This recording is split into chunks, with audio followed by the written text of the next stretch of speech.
Okay guys, so today is the day that Apple officially announced the new iPhones coming out this year and a couple of other products in their keynote they presented today.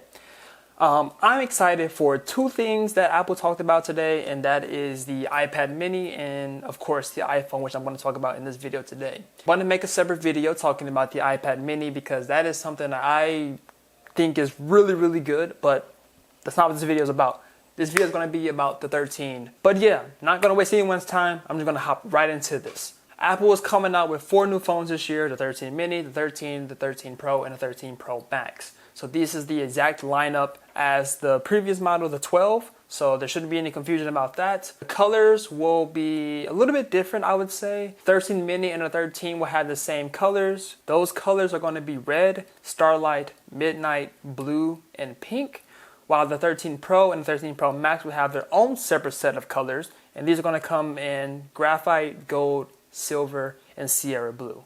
Now, of course, like they did with the iPhone 12, the purple phone came out a little bit later on in the series. They might add some more colors like purple again, or they might add a green later on, but these are just the announced colors so far. All of these phones will start off in 128 gigabytes of storage, so that is a big plus. You know, you get a little bit more storage.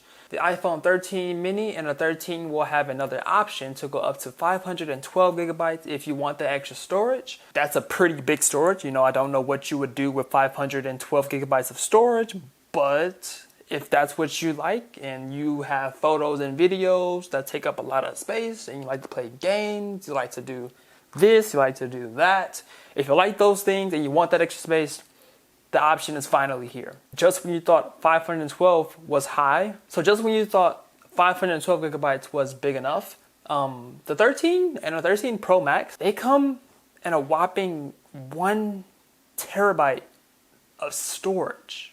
When I first saw that on the keynote, I was like, wow, that is a lot of storage. You don't really know how much 1 terabyte is, but to put it into perspective for you, 1 terabyte is how much storage a PS5 has. A PS5 and an iPhone have the same amount of storage. The 13 mini is going to be going for $699. The 13 is going to be going for $799. The Pro is going to go for $999. And then the Pro Max is going to go for $1099. Okay, so now that I have the specs done, I just want to talk a little bit about the keynote and my personal opinions on these new iPhones that are coming out. The keynote was really good in my opinion. They do what they always do every year. They talk about new things with the iPhone, talk about the software, talk about the battery, the chip.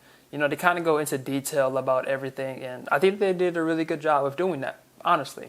One feature that they did push a lot on the iPhone Pro and the Pro Max was the ability to have a director's type of view when it comes to filming. If you didn't watch the keynote, they really talked about the video and how you can get this director's edition type of style. Like you can produce a production level of a producer in a movie and stuff like that. They have like this new little focus on the iPhone so it can track like different subjects and it can go in focus and out of focus of different things. I never shoot with an iPhone, but I think that would play an actual big help with people who actually shoot off of iPhones, videos and stuff. So that's a pretty good thing. My thoughts on these iPhones, I really think these are a copy and paste. This is just my personal opinion. Everyone has their own opinions, but for me, if I had an iPhone 11 or iPhone 12, I have an iPhone XR, I wouldn't upgrade my phone to the 13,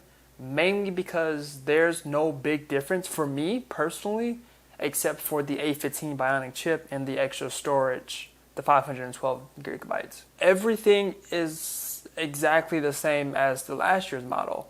And then that makes me think, you know, what is Apple doing? Why did they just kind of make a copy and paste phone, add a different chip in there, and that's it? I won't know the real answer to that. Of course, I'm just a 21-year-old guy when I'm recording this. I don't really know that much about how companies work and stuff like that. But what I do know is that Apple sales are skyrocketing, and they always skyrocket because of the brand and the content that they put out and the product that they put out. Like, these phones are really good, and customers just like really love them. so much. So, but yeah, that's all for this video. This is actually the second video that I posted in a matter of days. I'm pretty happy about that, pretty psyched about that. But yeah, that's all for this video. In my next video after this, I'm going to actually talk about the iPad mini because I'm actually really excited for that device. But hope you guys enjoyed it. If you did, give it a like. Make sure you subscribe to the channel. I have to say, this is a YouTube vlog, and I will see you guys in the next video. Until then, it's been Zay11. Peace.